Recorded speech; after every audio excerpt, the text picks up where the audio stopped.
देखिए question number 1 का 4th part.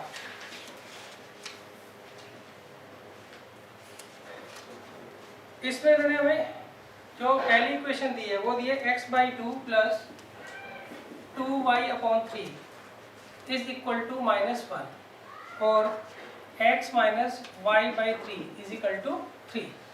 ये दो इक्वेशंस आपको दे रखी हैं, क्लियर है? तो इसको कैसे करेंगे वो देख लीजिए।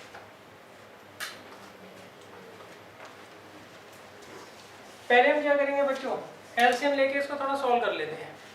तो 2 और 3 का एलसीएम क्या आएगा बताइए? 6 को 2 से डिवाइड करेंगे, क्या बचेगा? 3। तो 3 के ऊपर मल्टीप्लाई हो जाएगी। 6 को 3 से डिवाइड करेंगे 2 के ऊपर मल्टीप्लाई हो जाएगी। तो कितना आ जाएगा ये? 3x plus 4y is equal to -6। Clear है? तो ये तो फर्स्ट इक्वेशन आ गई। सेकेंड इक्वेशन, यहाँ पर हम एलसीएम ले लेंगे। 1 और 3 का एलसीएम क्या आएगा? 3। तो 3 की तो यहाँ मल्टीप्लाई हो जाएगी और 1 की यहाँ पर, तो ये आ जाएगा 3x minus y is equal to 9। ये सेकेंड इक्वेशन बन गई। क्लियर है? अब देखिए नेक्स्ट हम क्या करते हैं। अब हमें ना अपनी तरफ से मन बनाना होता है, या तो हम कोफिशिएंट ऑफ x को सेम करते हैं या फिर कोफिशिएंट ऑफ y को सेम करते हैं, वो आपकी मर्जी है, उससे कोई फर्क नहीं पड़ता। बाकी सब x को कर रहे हैं या y को कर रहे हो, आंसर आपका एट द एंड सेम ही आएगा। क्लियर है? तो यहाँ पे ना हम x का मन बना लेते हैं। क्यों? x का ऑलरेडी इक्वल है, करने की जरूरत ही नहीं है। x का कोफिशिएंट ऑलरेडी इक्वल है ना, तो हम इसी को कंसिडर कर लेते हैं। तो हम करना क्या होगा यहाँ पे हमें? सिंपल x को x से काटने के लिए नीचे जो इक्वेशन है उसका साइन चेंज करना होगा। तो यहाँ माइनस, यहाँ प्लस और यहाँ माइनस। क्लियर है? अब देखिए 3x पहले प्लस का था, अब माइनस का कहलाएगा। y पहले माइनस का था, अब प्लस का कहलाएगा। 9 पहले प्लस का था, अब माइनस का कहलाएगा। तो ये इससे कैंसिल आउट हो जाएगा। कितना आएगा? 5y is equal to -15। तो y कितना आ जाएगा? -15/5 कितना आ जाएगा? -3। कहता क्लियर है? अच्छा, अब हमने y की वैल्यू निकाल ली। इसको हम क्या करते हैं, या तो इक्वेशन 1 में रख देते हैं या इक्वेशन 2 में रख देते हैं, वो आपकी मर्जी है, जिस मर्जी में रखो। क्लियर है? चलो मैं 1 में रख रहा हूँ। तो यहाँ हम लिखेंगे put y is equal to -3 in equation 1। तो ये आपकी इक्वेशन 1 है। 3x प्लस 4 इंटू वाई की जगह क्या आएगा? -3 इज इक्वल टू -6। तो 3x minus 12 is equal to -6। तो 3x कितना आएगा? -6 प्लस 12, तो 3x आ जाएगा 6, तो x आ जाएगा 6। तो ये हमारा जो है सॉल्यूशन आ गया।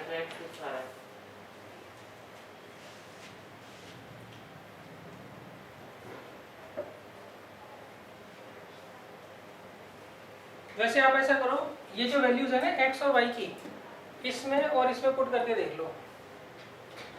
सही है? अगर लेफ्ट हैंड और राइट हैंड साइड इक्वल आ रही है तो इसका मतलब सही है, नहीं तो कहीं कैलकुलेशन मिस्टेक होगी। क्लियर है?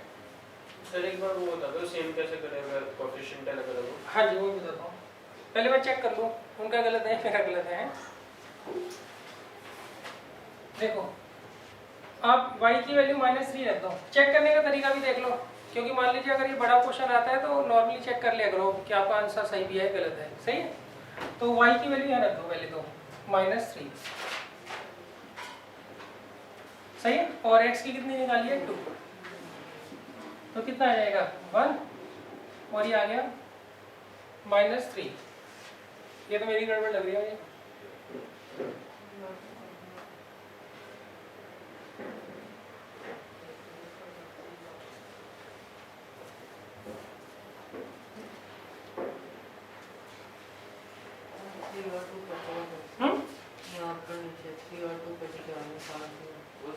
ओहो, हाँ सही है, मेरा आंसर सही है। अपना दिखाओ।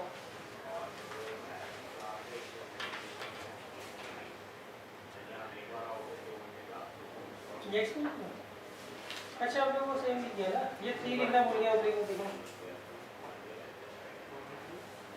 ये ओब्लिक में 3 लिखना भूल गया। नहीं वो मैं 3 लिख देता नहीं 3 पूरे का तो हो जाता उधर है ना,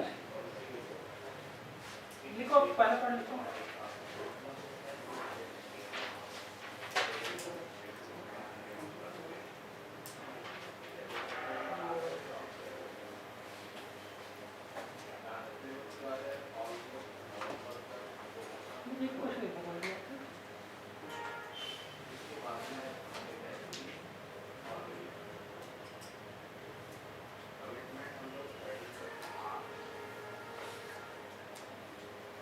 अब ये बच्चों वर्ड प्रॉब्लम देख लीजिए आप, क्वेश्चन नंबर 2 का फर्स्ट पार्ट पढ़ लीजिए।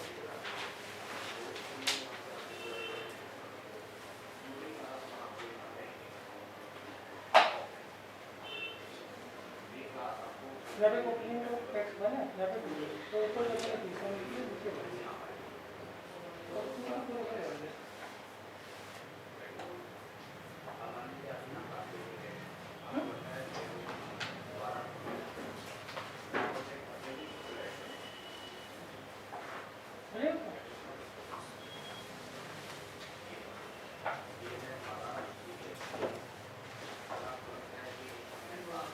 चेक करने का तरीका तो समझ आ गया ना आपको, जो x और y की वैल्यू आई है वो किसी भी एक इक्वेशन में पुट कर देख लो।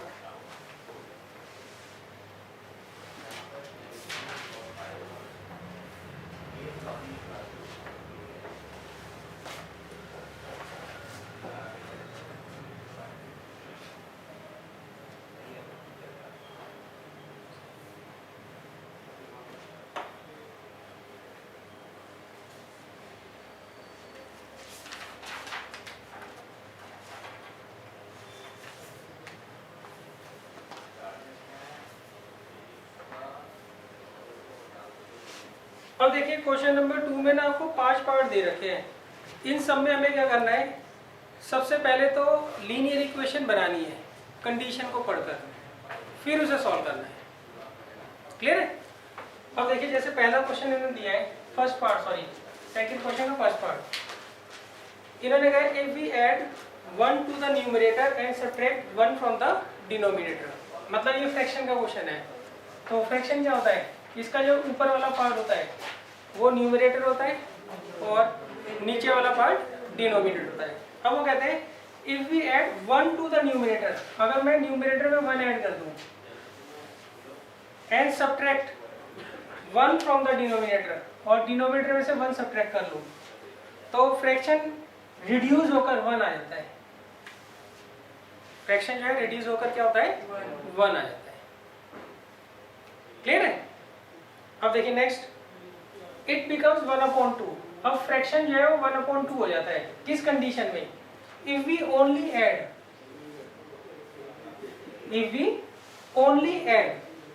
1 टू द डिनोमिनेटर, अगर हम डिनोमिनेटर में सिर्फ 1 ऐड कर ले, ऊपर कुछ ना करें, तो फ्रैक्शन क्या हो जाता है, 1/2 हो जाता है। सही? तो आप ऐसे पहले ना थोड़ा रफ करके लिख लेना है क्वेश्चन को, इससे थोड़ी आसानी रहती है। अब हम क्या करेंगे, सबसे पहले लेट कर लेंगे, लेट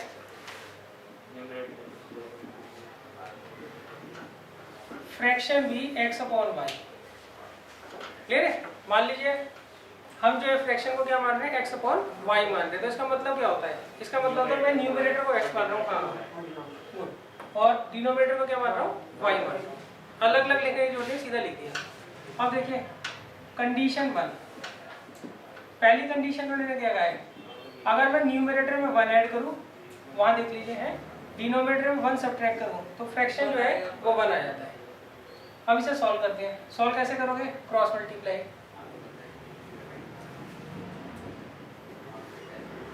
ये कितना आ जाएगा, x + 1 = y - 1। इसको इधर ले लीजिए, x - y = -2।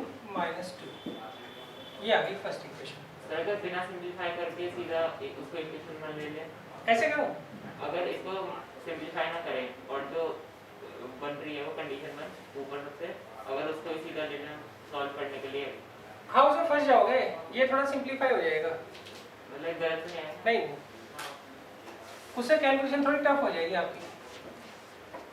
अब देखो कंडीशन 2, इसमें अगर मैं डिनोमिनेटर में सिर्फ 1 ऐड करता हूँ, न्यूमरेटर में उन्होंने कुछ नहीं कहा तो हम कुछ करेंगे ही नहीं, तो ये क्या बन जाता है फ्रैक्शन 1/2 बन जाता है। सही। अब क्रॉस मल्टीप्लाई 2x किसके बराबर आ गया y प्लस 1 के, तो 2x माइनस वाई किसके बराबर आ गया 1 के। ये हमारी हो गई सेकेंड इक्वेशन। क्लियर है। अब देखिए, अब हम दोनों इक्वेशंस को लिख लेते हैं। x minus y is equal to -2 और 2x minus y is equal to 1।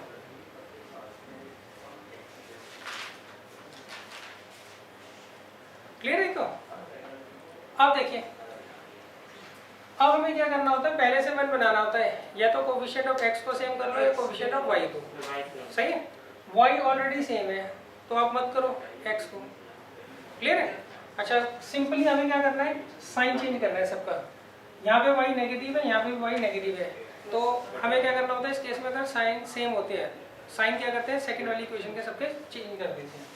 तो ये नेगेटिव हो जाएगा, ये पॉजिटिव और ये नेगेटिव। पहले ये पॉजिटिव था, अब ये नेगेटिव कहलाएगा। पहले ये नेगेटिव था, अब पॉजिटिव कहलाएगा। पहले पॉजिटिव था, अब ये नेगेटिव कहलाएगा।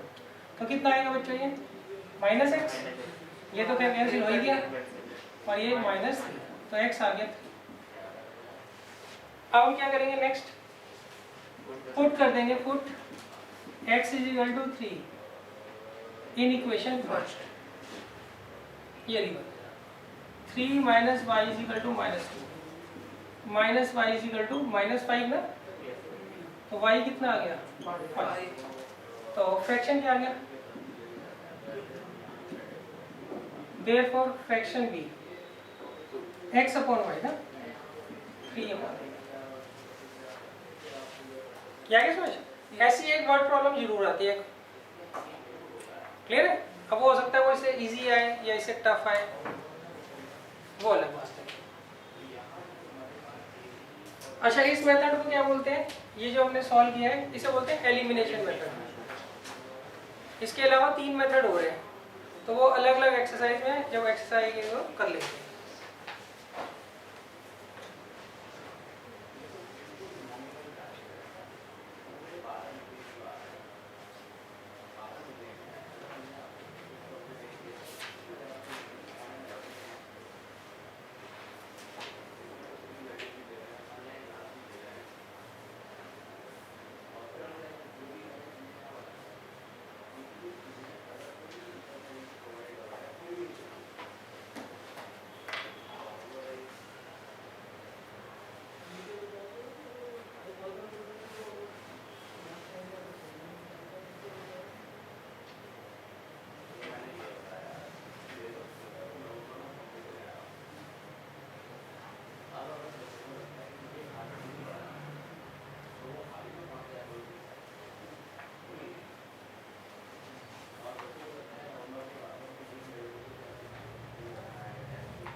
अब देखिए सेकंड क्वेश्चन में इन्होंने कहा 5 years ago Noori was thrice as old as Sonu. 10 years later Noori will be twice as old as Sonu. How old are Noori and Sonu? सही। अब ट्राई करो इक्वेशन बनाने के, मैं जब तक रब करता हूँ।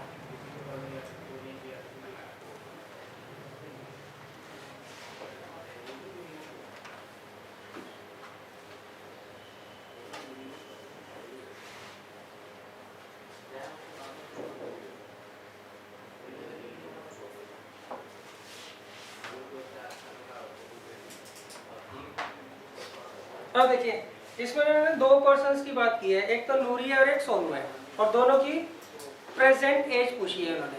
सही, तो पहले हम क्या करेंगे, लेट कर लेंगे। लेट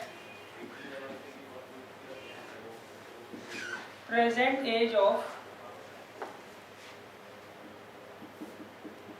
नूरी, वो तो x ईयर्स है, क्लियर है, and present age of Sonu वो y ईयर्स है। सही, यहाँ पे ईयर जरूर लिखना है, आप x और y मत लिखाना। सर जिसमें सोनू को x लिखकर नूरी का 3x नहीं कर सकते? हाँ वो ही बताता हूँ, वैसे भी कर सकते हो आप, क्लियर है, मगर उसमें दिक्कत ये आएगी आपको ना दो वेरिएबल में बनाना है, दो वेरिएबल में बनानी है इक्वेशन, तो इसलिए हम x और y मानते हैं।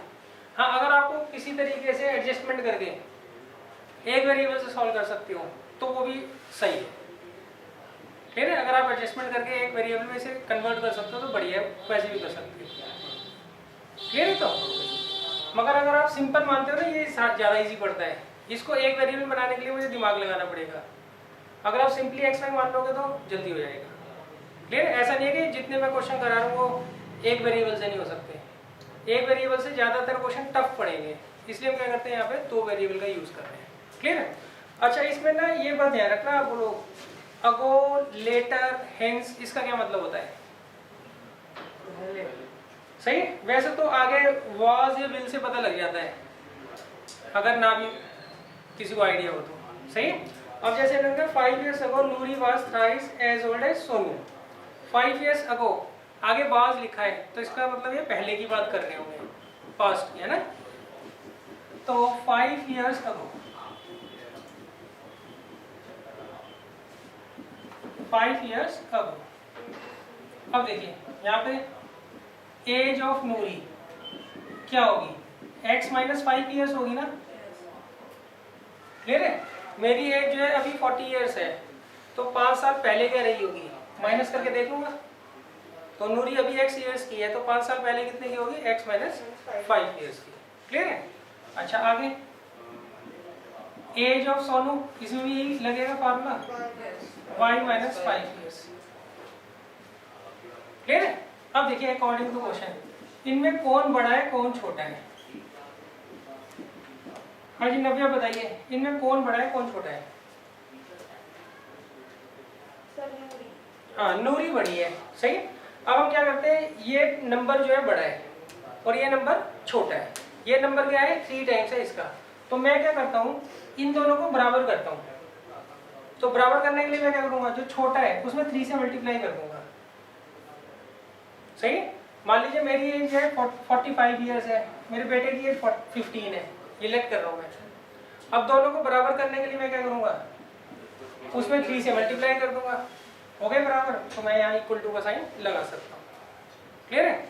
अब ये किसकी एज है, नूरी की, ये सोनू की। अब कंडीशन मैंने बोल रखा है ये 3 टाइम्स है, तो दोनों को बराबर करने के लिए जो छोटा है उसमें 3 से मल्टीप्लाई कर दी और फिर यहाँ इक्वल लगा दिया। इसे सॉल्व करोगे तो पहली इक्वेशन हमारी बन जाएगी, क्लियर है। क्या बनेगी, x - 5 = 3y - 50, तो ये कितना आ जाएगा, x - 3y = -10।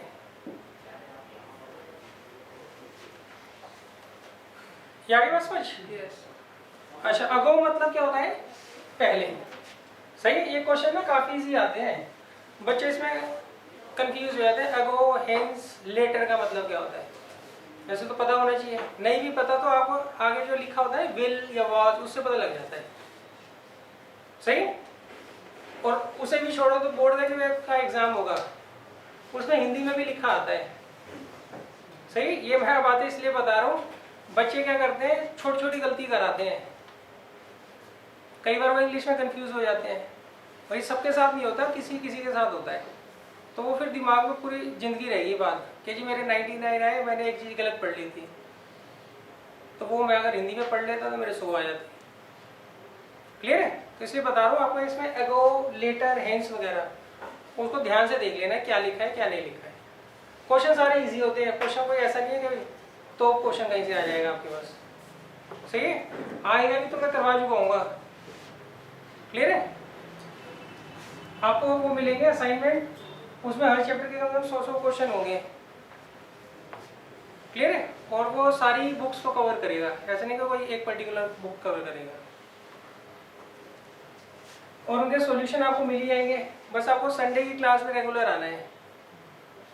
क्लियर है?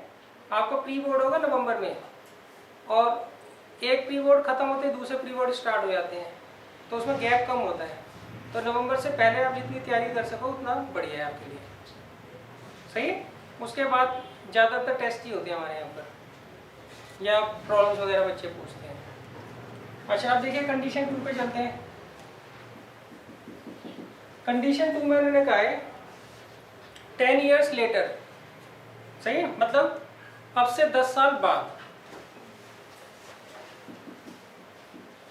10 ईयर्स लेटर। अब देखिए एज ऑफ नूरी क्या होगी बच्चों? x plus 10 years. मान लीजिए मैं अभी 40 ईयर्स का हूँ, 10 साल बाद मेरी एज क्या होगी? 50। हाँ, 40 में क्या करूँगा? 10 ऐड करके देख लूँगा। और एज ऑफ सोनू वो होता है y प्लस 10 ईयर्स। अब देखिए अकॉर्डिंग टू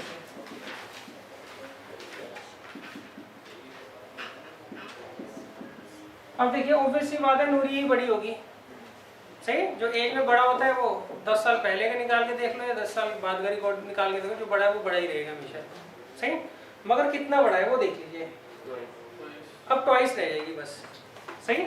इन दोनों में कौन सा नंबर बड़ा है? ये वाला नंबर बड़ा है, तो दोनों को बराबर करने के लिए यहाँ 2 से मल्टीप्लाई करता है, तो कितना आएगा? x plus 10 is equal to 2y plus 20। तो x minus 2y is equal to 10 आएगा ना। तो ये आपके दो इक्वेशंस बन गए। अब इसे सॉल्व कर लेंगे।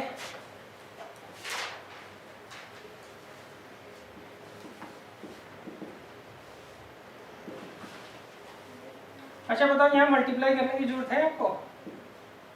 नहीं सर, x की नहीं है ना, जो सीधा साइन चेंज करके कैंसिल आउट कर देंगे। सही है? ये नोट कर लीजिए, फिर इसे सॉल्व करते हैं।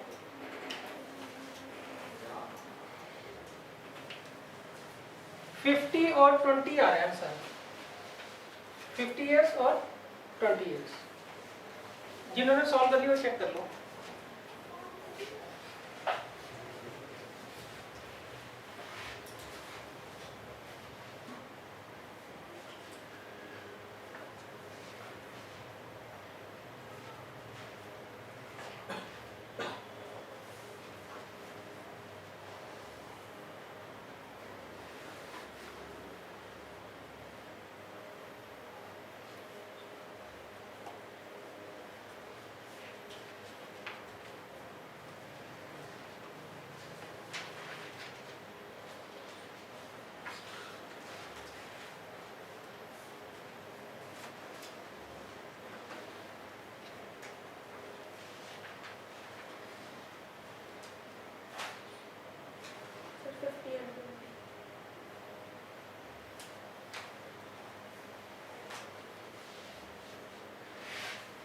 लास्ट में लिखेंगे ना एज ऑफ नूरी।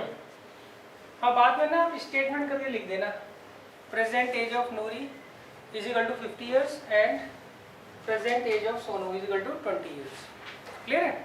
अच्छा, इसमें मार्क्स ना यही करते हैं बच्चे, एक्स और वाई लिखाते हैं। मान लीजिए लेंथ आप मान रहे हो तो उसमें लिख देना मीटर है, सेंटीमीटर है, स्पीड है, किलोमीटर पर आवर है, मीटर पर सेकंड है। इसी में नंबर करते हैं बच्चों के।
अब देखिए थर्ड पार्ट, ये थोड़ा सा ना ट्रिकी है, तो इसको आप थोड़ा ज़्यादा अच्छे तरीके से समझिए। देखिए जो 2 डिजिट का नंबर होता है, जैसे मान लीजिए 27 है, ये क्या हो गया 2 डिजिट नंबर हो गया, सही। ये इसकी यूनिट प्लेस होती है, यूनिट्स प्लेस डिजिट, और ये क्या होती है इसकी टेंस प्लेस डिजिट, सही। अब इसे बनाने का क्या तरीका होता है, बनाने का तरीका होता है 2 डिजिट नंबर का, 2 डिजिट नंबर, उसका फॉर्मूला होता है 10 को हम क्या करते हैं मल्टीप्लाई करते हैं किससे, टेंस प्लेस डिजिट से, क्लियर है। और उसमें ऐड कर देते हैं यूनिट प्लेस डिजिट को, जैसे 10 इंटू यहाँ पे टेंस प्लेस डिजिट क्या है 2 और यूनिट प्लेस डिजिट क्या है 7, इसे सॉल्व करोगे तो कितना आ जाएगा 27 आ जाएगा। हाँ वो TPD का मतलब बता दो ना, UPD का, क्लियर है। तो अच्छा अब होता क्या है, मान लीजिए इसका ऑर्डर चेंज कर लो, ऑर्डर का मतलब क्या होता है कि जो इसकी यूनिट प्लेस है और टेंस प्लेस है इसे बोलते हैं ऑर्डर। अगर आप इनका ऑर्डर चेंज कर दो तो 72 बन जाएगा, तो उसका इनका कोई ना कोई फार्मूला होना चाहिए ना, सही। मैथ्स में तो हम फार्मूला के अकॉर्डिंग लिखेंगे ना हर UPD में 10 इंटू, हाँ तो ये आ गया। आप ये मत लिखिए है ना, सही है, ये तो मैंने लिख दिया ना, जगह नहीं है। अब देखिए इसे हम लिखते हैं number obtained on reversing the order of the digit, सही। उसका क्या फॉर्मूला होगा बच्चों, 10 into unit place digit plus tens place digit. जैसे 10 इंटू यूनिट प्लेस डिजिट क्या थी बच्चों इसकी 7 और टेंस क्या थी 2, तो 72, क्लियर है। अच्छा अब चलते हैं हम क्वेश्चन पर। क्वेश्चन में लिखा है the sum of the digits of a 2 digit number is 9। इन्होंने कहा आपको एक 2 डिजिट का नंबर दे रखा है और उसके जो डिजिट्स हैं उनका सम 9 है, डिजिट्स का सम क्या है 9 है। यहाँ पे भी 9 है, वो तो सही है, बाई चांस है कि 9 है, कुछ भी हो सकता है वैसे तो, क्लियर है। अच्छा इन्होंने जो 2 डिजिट का आपको नंबर दिया है उसके डिजिट्स का सम क्या है 9 है, तो पहले मैं क्या करूँगा लेट कर दूंगा, let units place digit be x and tens place digit जो है वो किसके बराबर है y के, क्लियर। अच्छा अब देखिए कंडीशन 1,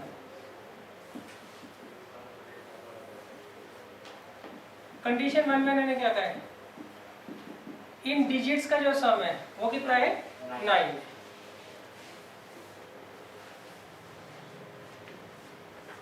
अब देखिए आगे मैंने दिया also 9 times this number is twice the number obtained by reversing the order of the digit. इन्होंने कहा 9 टाइम्स दिस नंबर, वो किसके बराबर है ट्वाइस है, किसके, हाँ जो नंबर हम बनाएंगे किसके रिवर्स करने से। इन्होंने कहा नंबर को आप 9 से मल्टीप्लाई कर लो और ऑर्डर चेंज करने से जो 2 डिजिट का नंबर बन रहा है उसको 2 से मल्टीप्लाई कर लो, तो ये दोनों क्या होते हैं इक्वल हो जाते हैं। तो आपको यहाँ पे नंबर फाइंड आउट करना है, क्लियर है। जैसे मान लो 18 है, मैं ऐसे एग्जांपल ले रहा हूँ, सही है। 18 का ऑर्डर चेंज करो 81, अब देखो इसको 9 से कर लो मल्टीप्लाई, इसे 2 से, ये कह रहे हैं वो, क्लियर है कि नंबर को आप 9 से मल्टीप्लाई कर लो और जो ऑर्डर चेंज करने से नंबर आएगा उसे किससे मल्टीप्लाई कर लो 2 से, तो वो आपस में इक्वल हो जाते हैं। तो आपको क्या करना है यहाँ पे नंबर फाइंड आउट करना है। तो अब देखिए यहाँ पर बनाता हूँ मैं, देखो 2 डिजिट नंबर क्या बनेगा बताइए, 90 बताइए। ये यूनिट प्लेस डिजिट है, ये टेंस प्लेस डिजिट है, इससे 2 डिजिट नंबर क्या बनेगा, फॉर्मूला यहाँ लिखा ही हुआ है 10 into tens place digit plus unit place digit, सही। और यहाँ बताना and number obtained on reversing the order of the digits। ये बताइए जो रिवर्स नंबर बनेगा, शॉर्ट में बोल रहा हूँ रिवर्स नंबर, सही है? जो रिवर्स नंबर बनेगा उसका क्या फॉर्मूला होगा? ये रहा फॉर्मूला 10 इंटू हाँ unit place digit plus tens place digit. क्या क्या समझ? अगर आपको 2 डिजिट का नंबर बनाना है तो 10 को टेंस प्लेस से मल्टीप्लाई करते हैं, यूनिट प्लेस जोड़ देते हैं। अगर ऑर्डर चेंज करके नंबर बनाना है तो उसको 10 को यूनिट प्लेस से मल्टीप्लाई करते हैं और बाद में टेंस प्लेस जोड़ देते हैं। क्लियर है? अच्छा, कंडीशन 1 तो पता लगी गई। कंडीशन 2 देखिए, इसमें नंबर को किससे मल्टीप्लाई करें? 9 से। तो ये किसके बराबर होता है? डबल होता है किसका? जो रिवर्स करने से डिजिट्स के नंबर बन रहा है। या क्या समझ? नंबर को कर दो 9 से मल्टीप्लाई और ऑर्डर को रिवर्स करके जो नंबर बन रहा है उसे कर दो 2 से मल्टीप्लाई, दोनों इक्वल हो जाते हैं। सही? अब इसे कर लो सॉल्व। कितना आता है बताइए? 90y plus 9x is equal to 20x plus 2y। इसे इधर ले आइए, 88y minus 11x is equal to 0। अच्छा, अब देखो ये रिड्यूस हो सकती है क्या इक्वेशन? रिड्यूस अगर हो सकती है तो कर देना, कैलकुलेशन इजी हो जाती है। कैसे? सर कॉमन निकाल देंगे। हाँ शाबाश। 11 से डिवाइड कर दो पूरी इक्वेशन को, तो क्या आएगा? 8y minus x is equal to 0। तो ये आपकी सेकंड इक्वेशन बन गई। फर्स्ट ये थी, सेकंड ये है। इसे हम क्या करेंगे? एलिमिनेशन मेथड से सॉल्व करेंगे, x और y निकाल लेंगे। क्लियर है? यहाँ तक नोट कर लीजिए पहले आप।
जिन्होंने बच्चे नोट कर लिया वो इसे सॉल्व कर लो। सही है? सॉल्व करने में ध्यान रखना, पहले ना x लिखना, minus x plus 8y equal to 0। इसको ऐसे लिखते हैं, minus x plus 8y equal to 0। ये तो आती है बात समझ? ऐसा लिख सकते हैं ना?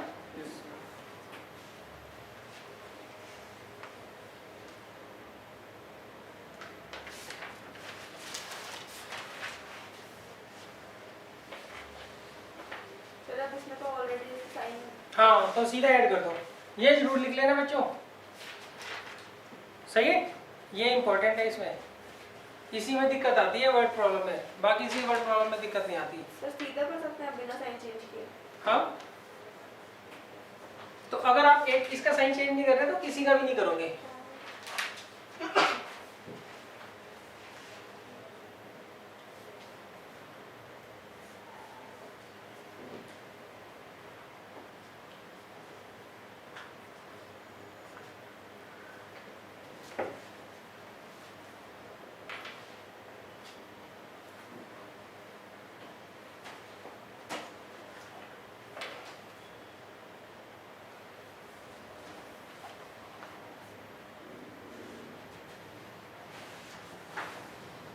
x8 आ गया y1। अब उसको यहाँ रख दीजिए आप।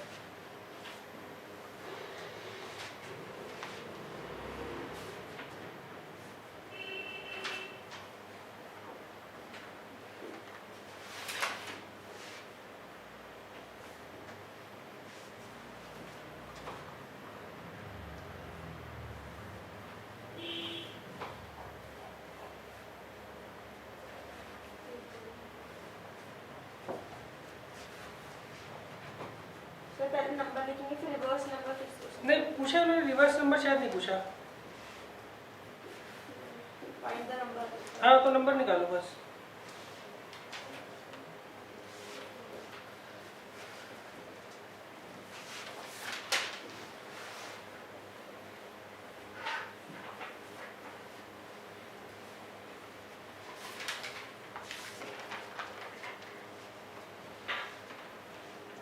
अब देखिए यहाँ पे इक्वेशन बताइए क्या बनी थी।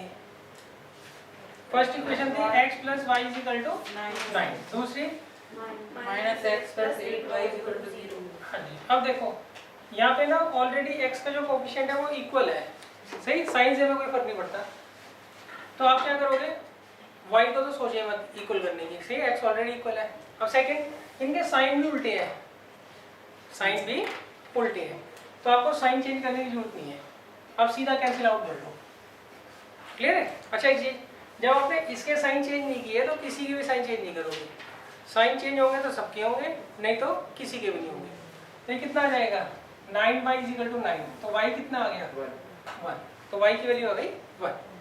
अब इसे हम पुट कर देंगे, put y is equal to 1 in equation 1, क्या आएगा, x plus 1 is equal to 9, तो x आ गया 8, तो x की वैल्यू हमारी आ गई 8। फिर बच्चों, तो देयरफॉर 2 डिजिट नंबर क्या हो जाएगा बताइए, 10 इंटू वाई था ना,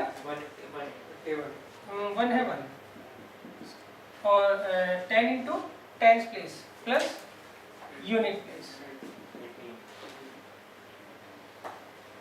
तो 18 आंसर आ गया। क्लियर है?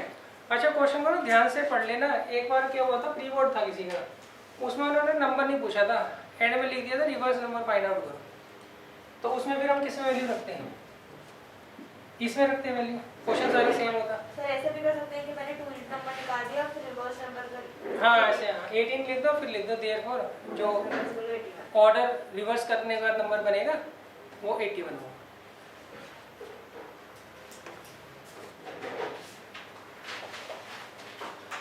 अब देखो नेक्स्ट है फोर्थ पार्ट।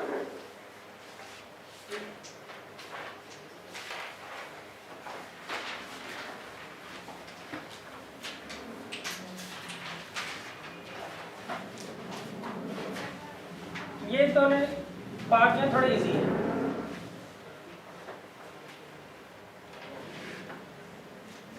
देखिए इसमें हमने कहा है फोर्थ पार्ट में, Meena went to a bank to withdraw ₹2000। Meena जो है एक बैंक में गई और उसने 2000 रुपये निकलवाए। She asked the cashier to give her ₹50 and 100 note only. उसने 2000 रुपये निकलवाने थे और उसने सिर्फ 50 और 100 के नोट लिए कैशियर से। अब टोटल उसने 25 नोट्स लिए। तो आपको बताना है 50 रुपए के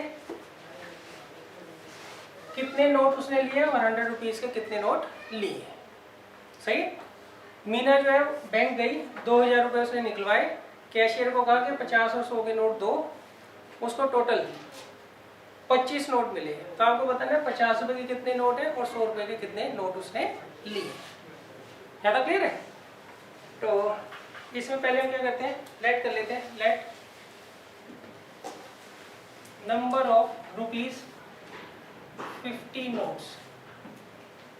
क्लियर है?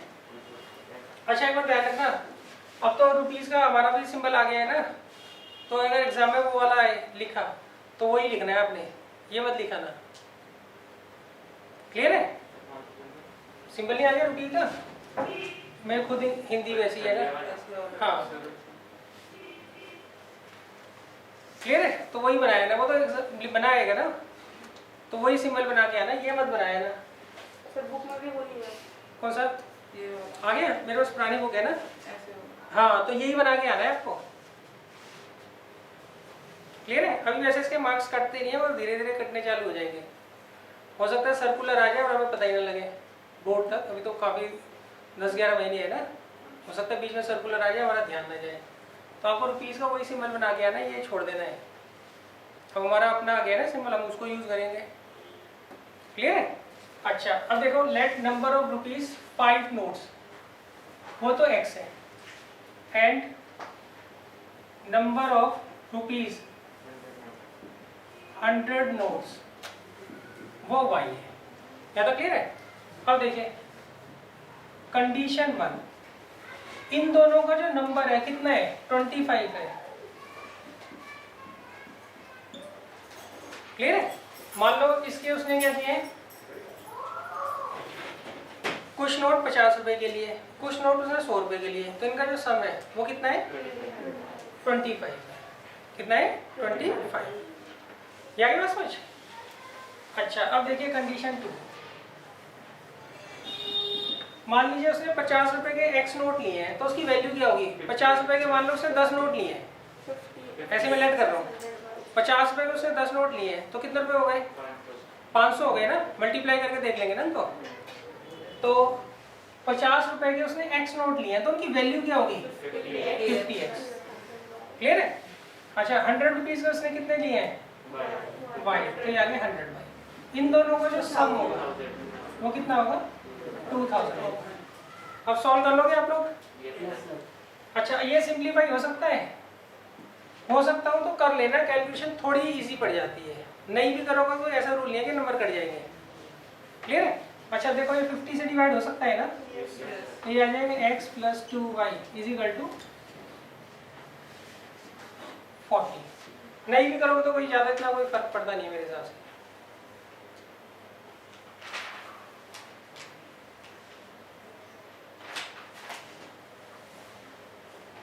आप नोट कर लो, मैं बता देता हूँ सॉल्व कैसे करना है इसको। अच्छा यहाँ पे भी ऑलरेडी इक्वल ही है, हाँ साइन चेंज कर देंगे बस।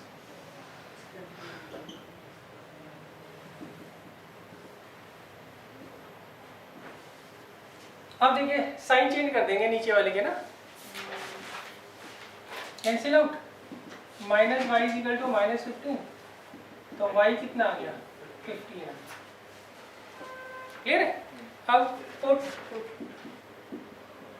y = 15 इन इक्वेशन 1, तो इक्वेशन 1 ये थी, x + 15 = 25, तो x कितना आ गया, 10। तो ये लैंग्वेज बना के लिखते हैं ना। क्लियर है? कि उसने 50 रुपए के तो 15 नोट लिए, सॉरी 50 रुपए के 10 नोट लिए हैं और 100 रुपए के 15 नोट लिए।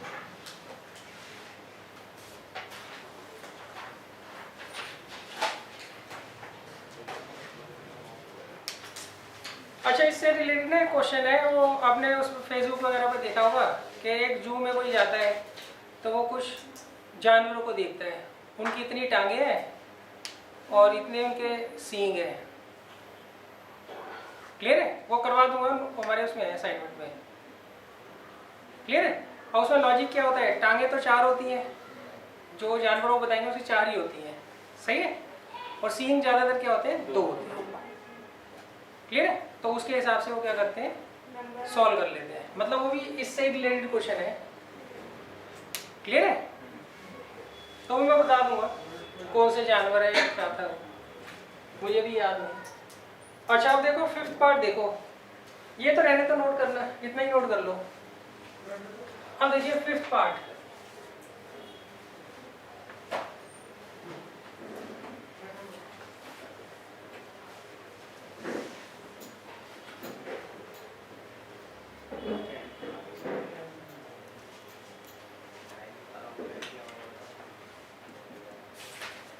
देखिए 5th पार्ट में उन्होंने कहा a landing library has a fix charge for first 3 days.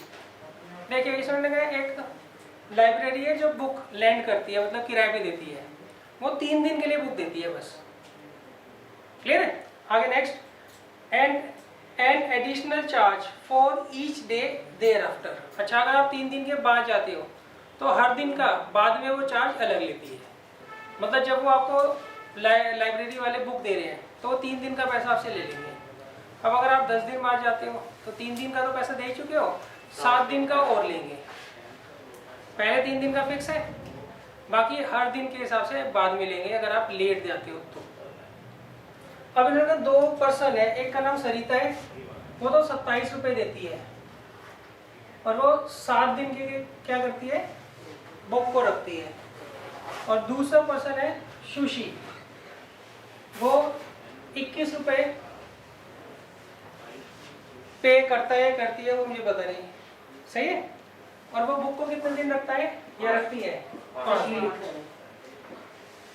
सही। अब हमें क्या करना है, इसका फिक्स चार्ज और एक्स्ट्रा डे का जो चार्ज है वो बताना है।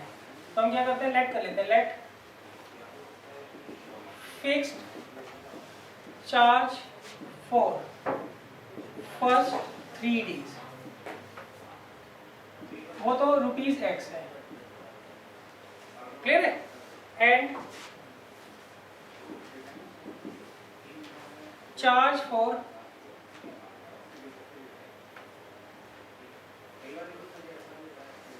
ईच डे एक्स्ट्रा, हर एक्स्ट्रा दिन का चार्ज जो है वो कितना है, ₹Y। क्लियर है। अब देखिए कंडीशन 1, अब देखिए पहला पर्सन कौन था बताना, सरिता।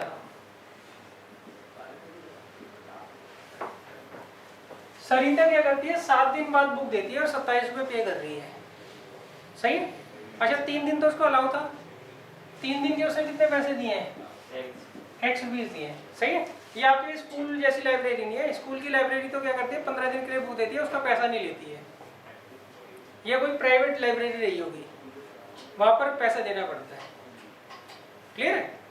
तो पहले 3 दिन का पैसा दे चुकी है वो X रुपीज़, अब कितना लेट जा रही है वो, 4 दिन लेट जा रही है, तो हर दिन का Y रुपीज़ देना है, तो 4 दिन का कितना देगी, 4Y, तो कितना आ जाएगा 27, क्लियर है।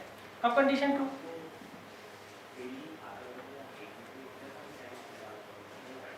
अब जो दूसरा बच्चा है सुशी, वो क्या कर रहा है, 5 दिन बाद बुक दे रहा है, 3 दिन के लिए तो लेके ही गया था वो, उसके तो X दे दिए पैसे, अब 2 दिन लेट है, 1 दिन लेट का Y रुपीज़, तो 2 दिन लेट का 2Y,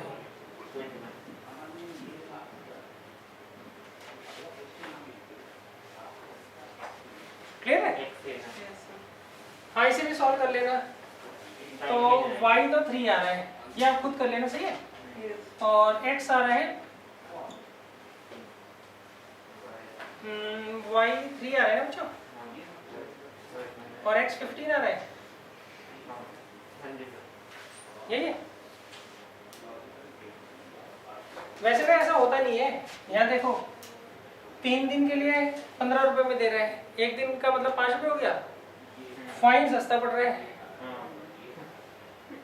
सही है। ऐसा तो वो क्या करेगा, बुक ले आके रख लेगा, क्यों 3 दिन के लिए तो 5 रुपए के साथ दे देगा, यहाँ पे वो क्या करेगा, रख लेगा, दे देगा बाद में फाइन, सही। नॉर्मली ये बुक्स ना वही लेते हैं जो मिलती नहीं है, ये नहीं कि आर.डी. शर्मा कोई लेके चला गया लाइब्रेरी से, ऐसे नहीं, ऐसे नहीं होता। हाँ नॉवेल्स वगैरह जो मिलते नहीं है, सही है, वही वो लेते हैं।